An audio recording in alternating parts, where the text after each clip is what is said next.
Quien acude a mí con fe y corazón sincero, nunca camina solo. Nuestra Señora de Fátima. El silencio del cielo. Antes de la tormenta. El año era 1917. El mundo se encontraba envuelto en uno de los conflictos más sangrientos que la humanidad había conocido, la Primera Guerra Mundial.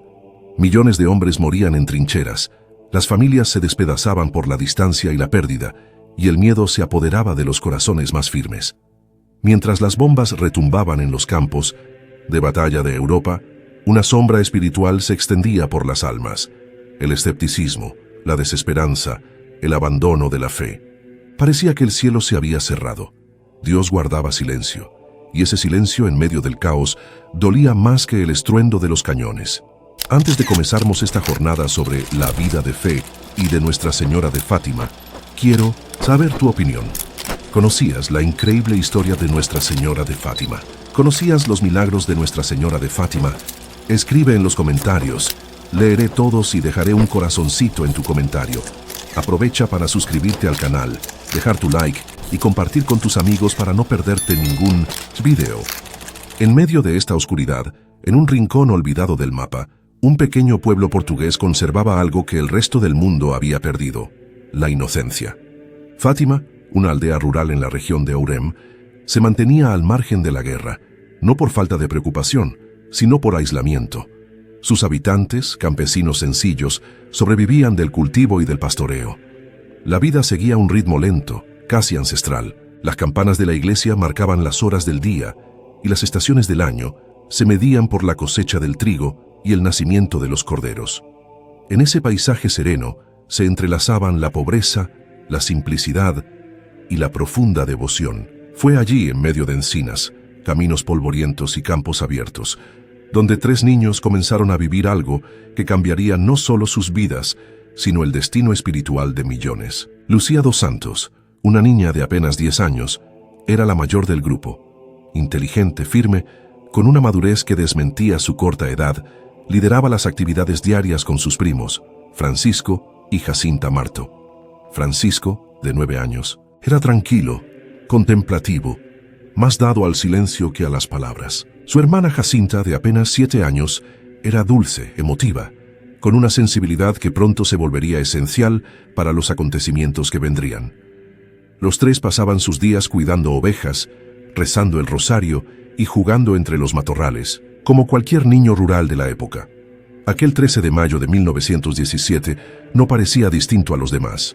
El cielo estaba claro, el sol brillaba con intensidad, y los niños guiaban su pequeño rebaño hacia un lugar llamado Cova da Iria, una hondonada donde solían descansar bajo la sombra de una encina. Habían terminado su almuerzo y comenzaban a rezar cuando, de repente, un resplandor cegador los envolvió. Pensaron que era un rayo, aunque no había nubes. Sobresaltados, comenzaron a recoger sus cosas para volver a casa, pero entonces una segunda luz los detuvo. Del cielo descendía una figura femenina, suspendida sobre una pequeña encina, envuelta en una luminosidad que no dañaba los ojos, pero sí paralizaba el alma. Lucía fue la primera en hablar. La mujer, más brillante que el sol, irradiaba una belleza sobrenatural, vestida con un manto blanco que caía hasta sus pies, con un rosario colgando entre sus manos. No se presentó como la Virgen María en ese primer momento, pero sus palabras eran claras y llenas de ternura. Les pidió que regresaran al mismo lugar durante 6 meses consecutivos, el día 13 de cada mes, y que rezaran mucho, especialmente el rosario, para obtener la paz en el mundo y el fin de la guerra. También les preguntó: ¿queréis ofreceros a Dios para soportar todos los sufrimientos que Él quiera enviaros, en reparación por los pecados con que Él es ofendido y por la conversión de los pecadores? Los niños, sin entender aún la magnitud de esa petición, respondieron que sí. En ese momento, según narraría después Lucía, una luz divina los envolvió, penetrando en lo más profundo de sus corazones, haciéndoles sentir la presencia viva de Dios, que no se ve pero se siente de manera inconfundible. Francisco, aunque no escuchaba las palabras de la aparición, veía todo con sus ojos físicos. Jacinta, la más sensible, quedó conmovida hasta las lágrimas. Cuando la visión terminó, los niños quedaron en un estado de conmoción serena. No sabían cómo explicar lo que habían vivido. Lo sobrenatural no les era completamente ajeno. Eran niños criados en la fe católica, pero la intensidad de lo ocurrido no cabía en las palabras que conocían. Decidieron al principio mantener el secreto, pero Jacinta, con la emoción de lo vivido, no pudo contenerse y se lo contó a su madre. Y ahí comenzó el torbellino. La noticia se extendió rápidamente por el pueblo. Algunos los creyeron, otros los acusaron de mentir o de estar poseídos. Las familias, en especial la de Lucía, sufrieron el rechazo de los vecinos. Los sacerdotes pidieron cautela, y las autoridades civiles, abiertamente anticlericales, comenzaron a ver a los niños como una amenaza al orden racionalista que querían imponer en Portugal. Pero ellos, pequeños, humildes, campesinos sin educación formal, sostuvieron su testimonio con una firmeza desconcertante. ¿Qué fuerza interior podía tener una niña de 10 años para enfrentar la burla, la incredulidad y la persecución de los adultos? Ese primer encuentro no fue solo el inicio de una serie de apariciones, fue el inicio de una batalla espiritual, silenciosa. Una batalla entre la fe y la razón, entre la inocencia y la arrogancia, entre la luz del cielo y la oscuridad de un mundo que se negaba a escuchar. Y como todo lo que comienza en silencio, su eco sería tan poderoso que atravesaría siglos, fronteras y corazones. Sin embargo, los días siguientes traerían aún más misterio, más conflicto y más revelaciones que estremecerían a la humanidad entera. Los secretos de Fátima, una llamada al despertar. Desde la primera aparición, la atmósfera en Fátima se impregnó de un misterio casi palpable. Los pequeños pastores, aún temblando por el fulgor de la luz divina, encontraron en aquella experiencia una puerta abierta a lo inexplicable y a lo espiritual. Con cada encuentro mensual, el ambiente se cargaba de una energía que parecía transformar el aire, las nubes y hasta el mismo latido del pueblo. Durante esas reuniones celestiales, la figura de la Virgen se hacía cada vez más nítida y sus mensajes se volvían intensos, repletos de simbolismos y advertencias que hacían temblar incluso a los corazones más recatados. Fue en este escenario de fe y temor reverente que se revelaron en forma de misteriosos secretos las verdades ocultas del destino del mundo. La Virgen, envuelta en una luminosidad inefable, les confió a Lucía, Francisco y Jacinta lo que hoy conocemos como los 3 secretos de Fátima. Cada secreto venía acompañado de imágenes que retaban la comprensión humana, desvelando visiones del más allá y preludiando las tragedias futuras. El primer secreto se manifestó en una perturbadora visión del infierno. Los niños describieron escenas de un abismo ardiente, donde almas en agonía eran consumidas por llamas inextinguibles. Los detalles eran sobrecogedores. Se vio un lugar de oscuridad perpetua, donde el sufrimiento eterno contrastaba con la divinidad de la luz que se avecinaba. Esta revelación no solo pretendía amedrentar a los fieles, sino también despertar en ellos una urgencia moral, una necesidad imperiosa de buscar la salvación y la conversión. El infierno, presentado de forma tan vívida, no era una mera metáfora, sino una advertencia real, un llamado a reconsiderar la vida y a reparar las culpas que mancillaban la tierra. El segundo secreto se desplegó como una profecía con dimensiones cósmicas, el anuncio de una guerra aún más devastadora, si el mundo no se encaminaba hacia una verdadera transformación del espíritu. La Virgen dejó claro que el futuro no estaba escrito, que la humanidad tenía en sus manos la posibilidad de evitar una catástrofe mayor a través del arrepentimiento y la penitencia. La ambigüedad del mensaje dejaba entrever tanto la inminencia de un conflicto global como la esperanza de un renacer espiritual, en el que la fe y la luz prevalecerían sobre la oscuridad. Durante esas apariciones, el pueblo de Fátima se convirtió en un escenario de expectación y temor. Las noches se llenaron de rezos fervientes y de un silencio reverente, mientras cada mirada se dirigía al cielo con la esperanza de interpretar el mensaje oculto en cada señal luminosa. La revelación fue tan detallada y sublime que aún hoy resuena en las voces de aquellos que han sentido el eco de esa llamada divina. Mientras tanto, en la intimidad del pueblo surgía la inquietud de lo desconocido.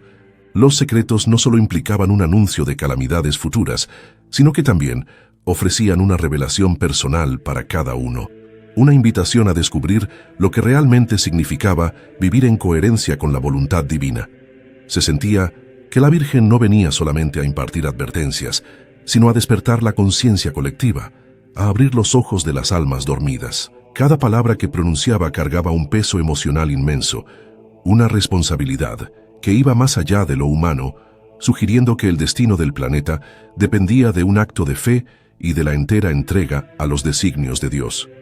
Las veladas se llenaron de testimonios, relatos de experiencias inexplicables y momentos de epifanía personal, en los que se conectaba lo terrenal con lo celestial. El aura de misterio y la certeza de lo divino se entrelazaban en una narrativa que, sin lugar a dudas, alteraba para siempre la forma de ver la existencia.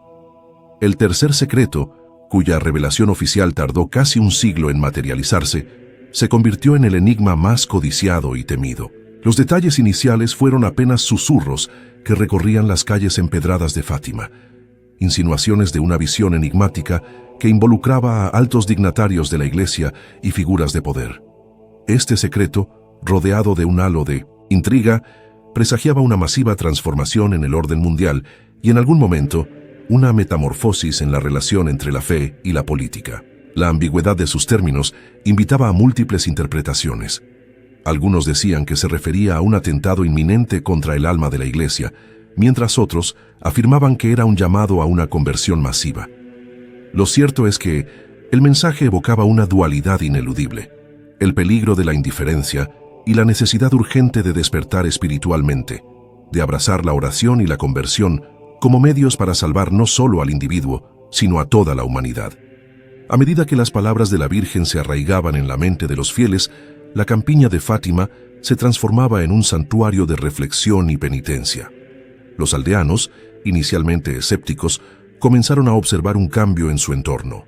Los campos parecían florecer con una luz renovada y el murmullo del viento llevaba consigo un eco de esperanza. Las historias de milagros y curaciones se multiplicaban y el testimonio de aquellos que afirmaban haber sentido la presencia protectora de la Virgen se extendía más allá de las fronteras de Fátima. Relatos de experiencias casi místicas invadían las conversaciones, y en cada rincón se murmuraba que el despertar espiritual no era una quimera, sino una realidad palpable que se gestaba en el corazón del mundo. Las profecías, al mismo tiempo que advertían, abrían una puerta a un futuro posible, en el que la transformación interior se reflejaría en un renacer social y moral. Cada aparición se convertía en un desafío para la humanidad, un reto a abandonar la complacencia y a abrazar la verdad y la esperanza. Las palabras transmitidas con una mezcla de ternura y urgencia parecían señalar un camino, un sendero sinuoso que requería sacrificio y redención, pero que a su vez prometía la paz y la salvación. La solemnidad de esos momentos era tal que durante las largas noches de rezo, los habitantes de Fátima y aquellos que acudían en peregrinación reportaban una sensación de comunión inexplicable. Era como si cada rezo, cada lágrima y cada súplica se transformaran en un vínculo indestructible entre lo divino y lo humano. Esa conexión espiritual, vestida de misterio y de una belleza casi inefable, despertaba en cada alma la imagen de un amanecer inminente, en el que la luz disiparía para siempre las sombras de la indiferencia y el pecado. En ese contexto, los secretos de Fátima se erigieron como un llamado despiadado a la conciencia, una invitación a renunciar a las ataduras del ego, a la arrogancia del poder y a las trivialidades de un mundo desprovisto de fe. Cada detalle revelado en aquellas apariciones llevaba consigo la fuerza de un destino ineludible, una promesa de que la renovación espiritual era posible, siempre y cuando la humanidad estuviera dispuesta a escuchar el murmullo del cielo y a actuar en consecuencia.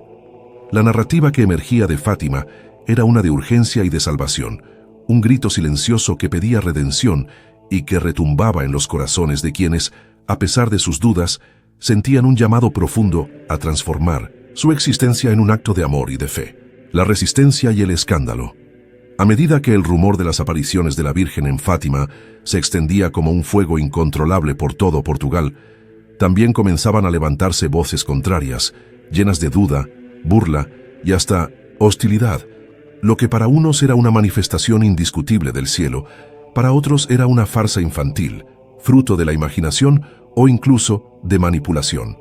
La historia de los tres pastorcitos dividía opiniones y encendía pasiones. Muchos peregrinos llegaban movidos por la fe, el dolor y la esperanza. Pero junto a ellos llegaban también los curiosos, los escépticos y, más peligrosamente, los que veían en todo aquello una amenaza directa al poder establecido. El clima político y social de Portugal en 1917 estaba marcado por una fuerte ola de anticlericalismo. Tras la instauración de la Primera República en 1910, se habían decretado leyes que limitaban severamente la influencia de la Iglesia en la vida pública. El clero era perseguido, los conventos cerrados y muchos símbolos religiosos fueron retirados de los espacios oficiales. En ese contexto, las apariciones de Fátima representaban no solo un fenómeno espiritual, sino también un acto de resistencia frente a un sistema que intentaba apagar la llama de la fe popular.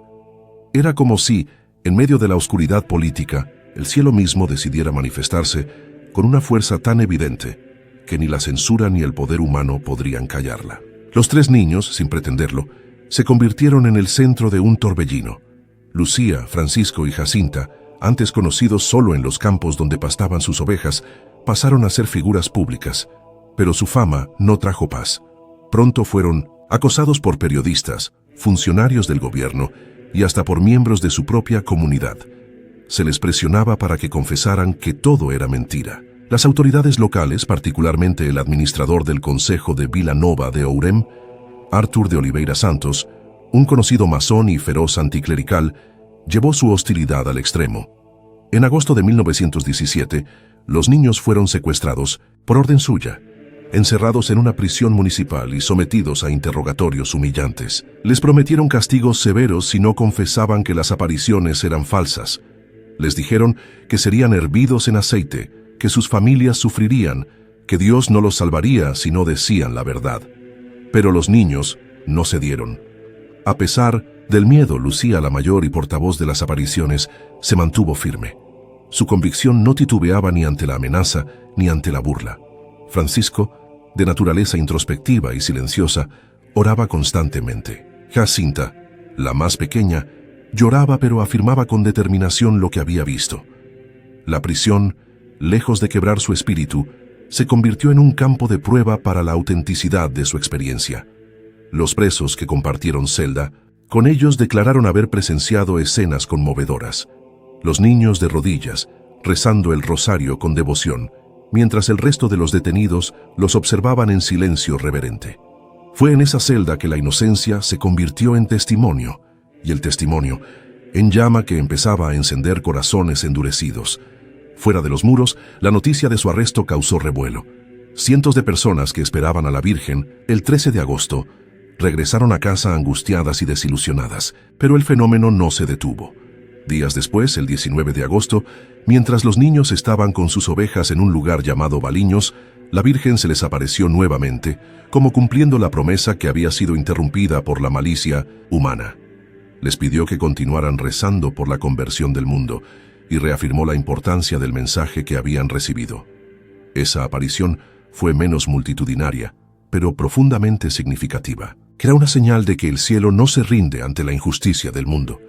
Mientras tanto, en los pasillos del poder, el escándalo crecía.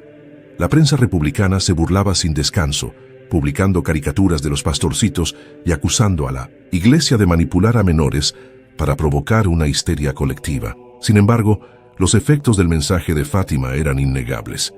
A pesar de los intentos por desacreditar a los niños, las multitudes crecían mes a mes. Las conversiones comenzaban a multiplicarse y muchos afirmaban haber sido testigos de fenómenos inexplicables, curaciones, luces en el cielo, sensaciones de paz profunda, lágrimas repentinas al escuchar los relatos de los niños. Aquello que se intentó reprimir se volvió aún más poderoso, y la incredulidad de algunos solo hacía que otros se aferraran con más fuerza a la fe. La Iglesia Católica, por su parte, observaba con cautela. Al principio, no hubo una aprobación oficial inmediata. El obispo de Leiria, Monseñor José Alves Correia da Silva, decidió abrir una investigación rigurosa para discernir la autenticidad de las apariciones. Mientras tanto, recomendó prudencia, pero no prohibió las peregrinaciones. Era un tiempo de discernimiento, en el que los frutos espirituales empezaban a pesar más que los ataques ideológicos. La figura de Lucía, especialmente, comenzó a despertar interés dentro de los círculos eclesiásticos. Su madurez espiritual, su capacidad de relatar con coherencia y emoción los detalles de cada aparición y su serenidad bajo presión eran señales que desafiaban la lógica humana. El escándalo, sin embargo, no se limitaba a la prensa o al gobierno.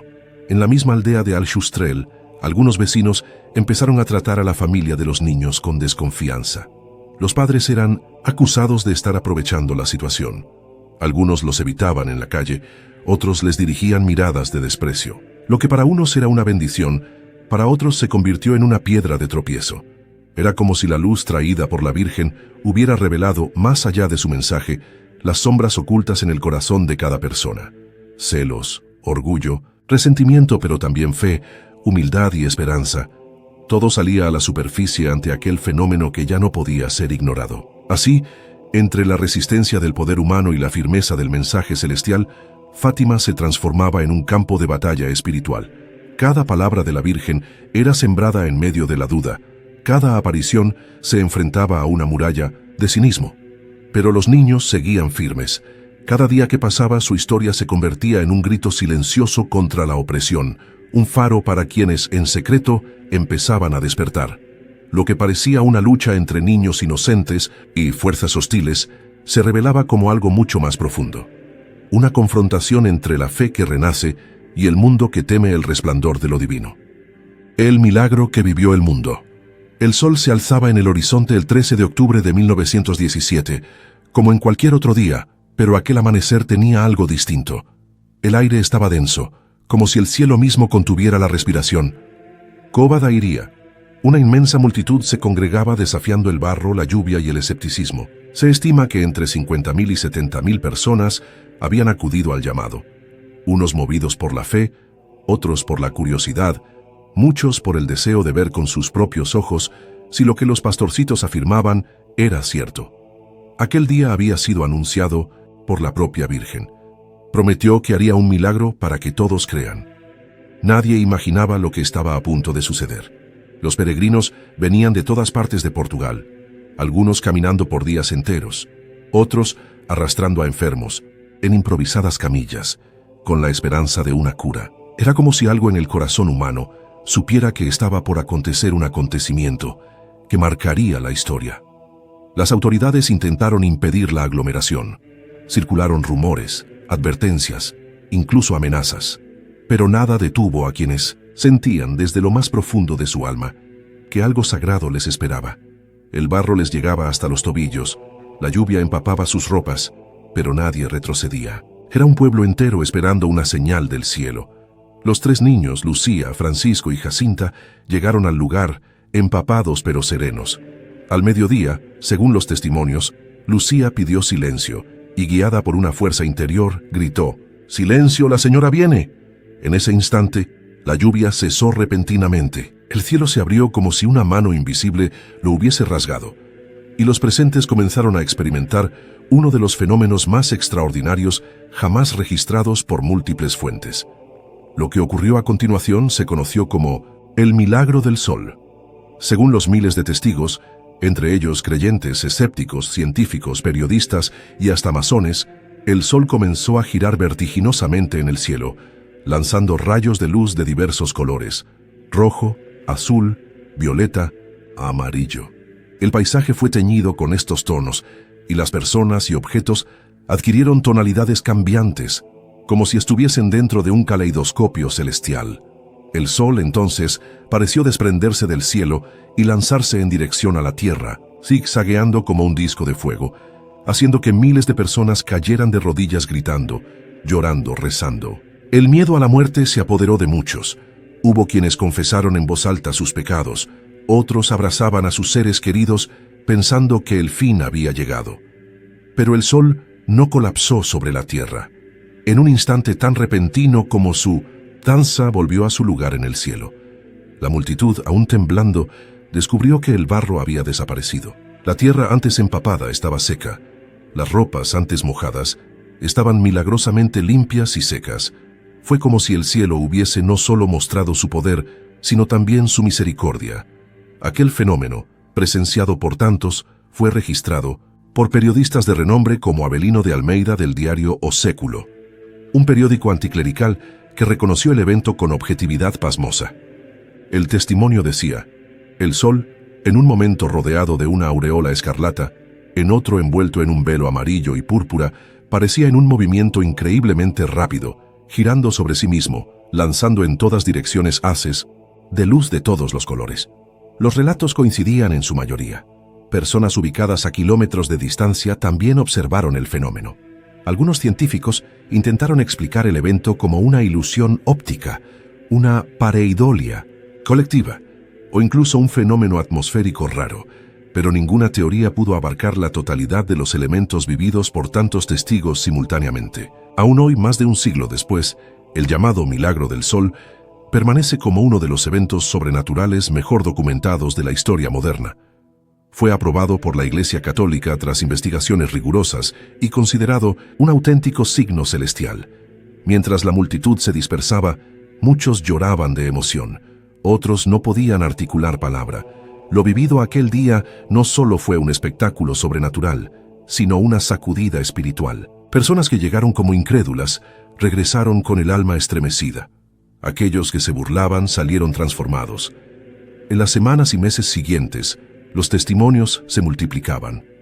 Se hablaba de curaciones repentinas, conversiones profundas, vocaciones religiosas nacidas al pie del milagro. Pero más allá de lo visible, aquel milagro encerraba un mensaje más profundo. No era solo una prueba para la fe, era un llamado urgente.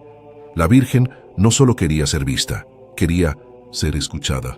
Su mensaje en cada una de las apariciones hablaba de conversión, de penitencia, de oración por los pecadores, del rezo del rosario como arma espiritual. El milagro fue la manifestación externa de un clamor interior que venía del cielo. Un clamor que pedía despertar al mundo de su indiferencia, su orgullo, su olvido de lo sagrado. Aquel día, 13 de octubre de 1917, no solo quedó grabado en los corazones de los que estuvieron presentes, se convirtió en un faro que atravesó generaciones. Lo que comenzó como el testimonio de 3 niños pastores en medio de una aldea desconocida se transformó en un mensaje que alcanzó todos los rincones del planeta. Fátima ya no era solo un lugar, era una llamada viva, una herida luminosa en el tiempo, un recordatorio de que el cielo habla, y cuando lo hace, el mundo entero escucha. Los pastorcitos, los santos más jóvenes. Después del milagro del sol, los ojos del mundo se posaron sobre aquellos 3 niños humildes, simples pastorcitos de Aljustrel, cuyas vidas jamás volverían a ser las mismas. Lucía, 2 santos, de 10 años, y sus primos Francisco y Jacinta Marto, de 9 y 7 respectivamente, se convirtieron en figuras de enorme relevancia espiritual, no solo para Portugal, sino para toda la cristiandad. Eran pequeños, sí, pero en sus corazones palpitaba una fe madura, profunda y arraigada, que desconcertaba a muchos adultos a su alrededor. Aquellos niños, nacidos entre campos de ovejas y caminos de tierra, fueron elegidos para ser portavoces de un mensaje celestial que cambiaría el curso de millones de almas. Francisco Marto, el más silencioso de los 3, era un niño de una ternura serena y contemplativa. Después de las apariciones, desarrolló un deseo profundo de consolar a Jesús triste por los pecados del mundo. No quería ser visto, no quería gloria ni atención, solo quería estar cerca de Jesús y de la Virgen. Pasaba horas en oración, escondido tras los muros del campo o dentro de la iglesia, adorando en silencio al Santísimo Sacramento. A pesar de su corta edad, entendía el sufrimiento del Salvador con una claridad desconcertante. Nunca habló con la Virgen María durante las apariciones, solo la veía. Pero eso bastó para que su vida se transformara por completo. Enfermó de la gripe española en 1918 y durante su enfermedad ofrecía todo su sufrimiento como acto de amor a Dios. Murió el 4 de abril de 1919, con solo 10 años. Su rostro, según los que lo vieron, reflejaba una paz luminosa que no parecía de este mundo. Jacinta, su hermana menor, era vivaz, afectuosa y sensible. Tras las apariciones, esa sensibilidad se volvió aún más intensa, especialmente cuando se trataba del sufrimiento de los demás. La visión del infierno que los 3 niños recibieron de la Virgen la marcó profundamente. Desde entonces, su mayor deseo fue salvar a las almas que corrían el peligro de condenarse.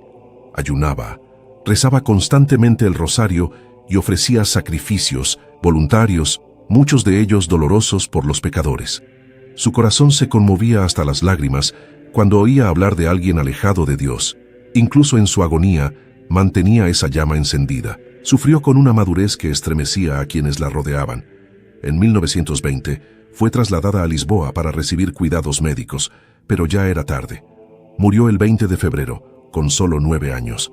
Antes de morir, dijo que la Virgen había ido a buscarla y que muy pronto estaría en el cielo.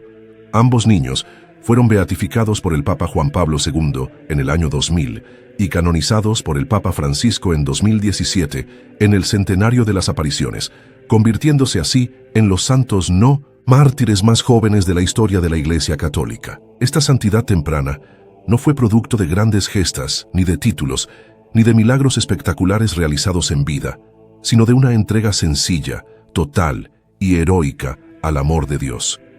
En un mundo marcado por el ruido, la vanidad y la arrogancia, Francisco y Jacinta encarnaban la humildad más pura, la obediencia sin reservas y un amor incondicional por los demás. Lucía, por su parte, vivió muchos años más. Tras la muerte de sus primos, ingresó en un convento carmelita donde pasó el resto de su vida en contemplación, silencio y obediencia. Fue testigo privilegiada de secretos profundos que el cielo le confió. Aunque enfrentó dudas, incomprensiones y hasta persecuciones veladas, jamás se desvió de su misión. Fue autora de varios escritos que enriquecieron enormemente la comprensión del mensaje de Fátima. Su vida no fue fácil. Fue marcada por el peso de un mensaje divino que la obligó a madurar muy rápido. Sin embargo, nunca se quejó. Amó a Dios con una intensidad que trascendía lo humano. Murió en el año 2005, con 97 años, y su causa de beatificación ya está en proceso. Pero lo que más conmueve al conocer la historia de estos 3 niños no es solo su cercanía con lo sobrenatural, sino su capacidad de responder con generosidad y valentía a un llamado que les superaba en todo sentido. Eran pobres, sin educación, sin influencia, sin poder, pero en sus corazones habitaba una sabiduría celestial. Mientras el mundo dudaba, ellos creían. Mientras las autoridades se burlaban, ellos callaban con dignidad. Mientras la ciencia buscaba explicaciones racionales, ellos vivían la fe con una entrega absoluta.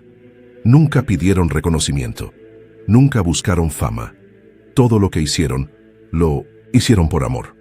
Es especialmente impactante pensar que en medio de la Primera Guerra Mundial, mientras Europa se desangraba en trincheras y sufrimiento, 3 niños en un rincón perdido de Portugal hablaban de conversión, de oración, de penitencia. En una época de violencia, ellos ofrecían sacrificios silenciosos. En un tiempo de odio, hablaban del Inmaculado Corazón de María como refugio seguro. Su ejemplo continúa conmoviendo corazones más de un siglo después. No fueron héroes de cuentos ni personajes decorativos. Fueron niños de carne y hueso que aceptaron ser instrumentos del cielo con una valentía que desafía la lógica. Hoy, los rostros de Francisco y Jacinta se encuentran en altares alrededor del mundo, y sus vidas son leídas como testimonios vivos de que la santidad no espera la adultez, que el amor de Dios puede habitar incluso en los corazones más pequeños, que el cielo, cuando elige, no mira títulos, edad o poder, mira la disposición, la pureza y la fe. Y en estos niños encontró tierra fértil para sembrar un mensaje eterno. ¿Y si fuera este tu momento? Imagina por un instante que los ojos del cielo se posaran sobre ti, que en el silencio de tu rutina diaria, entre tus preocupaciones, tus luchas internas, tus dudas espirituales o tus cansancios del alma, una voz suave y poderosa te llamara por tu nombre. No una voz física, sino algo más profundo, un susurro en el alma, como una brisa que no se ve pero que sacude. Y si el mismo llamado que escucharon los pastorcitos de Fátima, ese que transformó completamente sus vidas, también estuviera resonando hoy dentro de ti, ¿lo oirías? ¿Lo ignorarías? ¿Estarías listo para responder? El mensaje de Fátima no fue únicamente para los niños que lo vieron con sus propios ojos. Fue, y sigue siendo, un mensaje para la humanidad. ¿Pero qué es la humanidad?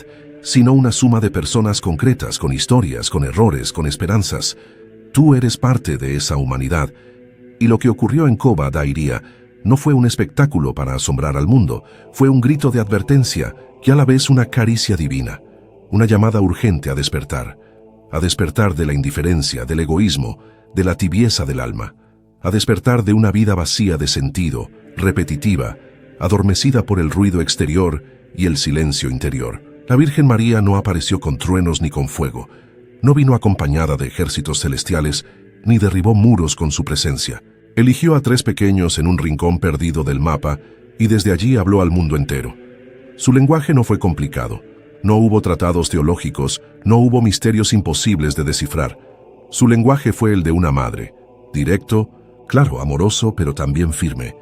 Pidió oración, conversión, penitencia, habló del infierno, del sufrimiento, del castigo, pero no para atemorizar, sino para advertir, como quien ama tanto que no puede quedarse en silencio ante el peligro inminente. Y ese mensaje, aunque ocurrió hace más de 100 años, arde con más fuerza que nunca en los tiempos actuales. Vivimos en una era tecnológica, de avances impresionantes, pero también de una oscuridad espiritual cada vez más profunda. La indiferencia hacia Dios se ha vuelto parte del paisaje cotidiano. El bien y el mal se relativizan. El alma humana parece anestesiada, corriendo detrás de placeres fugaces, de metas materiales, de rutinas que no llenan. La Virgen lo sabía. Por eso el mensaje no fue para un momento, sino para toda generación futura, incluida la tuya, incluida la nuestra. ¿Y si el momento de cambiar tu vida fuera ahora? ¿Y si esta historia, que llegó hasta ti no por casualidad, sino por una misteriosa conexión espiritual, fuera la señal que estabas esperando? Muchos piden milagros visibles, apariciones extraordinarias, prodigios en el cielo, pero se olvidan que el mayor milagro es la transformación interior. La capacidad de un alma de abrirse al amor divino y dejarse moldear, como Francisco, Jacinta y Lucía. Ninguno de ellos pidió protagonismo, ninguno soñó con ser visto por millones, solo se ofrecieron, solo dijeron sí. Piensa en eso, un sí pequeño, humilde, pero poderoso. Porque Dios no necesita multitudes, necesita corazones disponibles. Y cuando uno se entrega, aunque sea con miedo, aunque no se sienta digno, Él hace maravillas. ¿Y si ese sí estuviera hoy en tu boca, esperando ser pronunciado? No hace falta que seas perfecto, ni que lo entiendas todo. Solo que tengas la disposición de escuchar, como lo hicieron esos niños. De detenerte por un instante en medio del ruido de tu vida, cerrar los ojos del cuerpo y abrirlos del alma. Hoy el mundo necesita nuevos Francisco y Jacinta, nuevas Lucías, personas comunes que hagan cosas extraordinarias simplemente porque decidieron vivir con fe. Necesita jóvenes valientes que amen sin miedo, madres que recen con sus hijos, hombres que vivan con integridad, mujeres que iluminen con su ternura, ancianos que acompañen con sabiduría, niños que jueguen, sí, pero que también aprendan a hablar con Dios. El mensaje de Fátima no fue una historia bonita para recordar, sino un fuego para encender corazones dormidos. Aquel 13 de octubre de 1917, cuando el sol danzó ante 70.000 personas, el cielo gritó que no está ausente, que no es indiferente al dolor humano, que no abandona, pero también gritó que la humanidad tiene que decidir de qué lado quiere estar, y esa decisión, aunque parece colectiva, comienza en lo individual, en tu corazón, en tu historia, en tus heridas y esperanzas. No necesitas estar en Fátima para vivir el milagro. No necesitas ver al sol girar. Solo necesitas mirar dentro de ti y preguntar con valentía: ¿y si fuera este mi momento? Porque tal vez lo sea. Tal vez esta historia, contada en palabras, haya tocado algo en ti que estaba dormido. Tal vez no comprendas aún el porqué, pero algo en tu interior se movió. Y si es así, entonces no lo ignores. No te distraigas con lo inmediato. El cielo llama siempre de forma suave pero firme, y solo quienes están atentos pueden escuchar. No dejes que esta oportunidad pase como una historia más. Puede ser la historia que marque un antes y un después, porque los tiempos no son del hombre, son de Dios, y cuando Él llama todo cambia, todo se transforma, todo se renueva.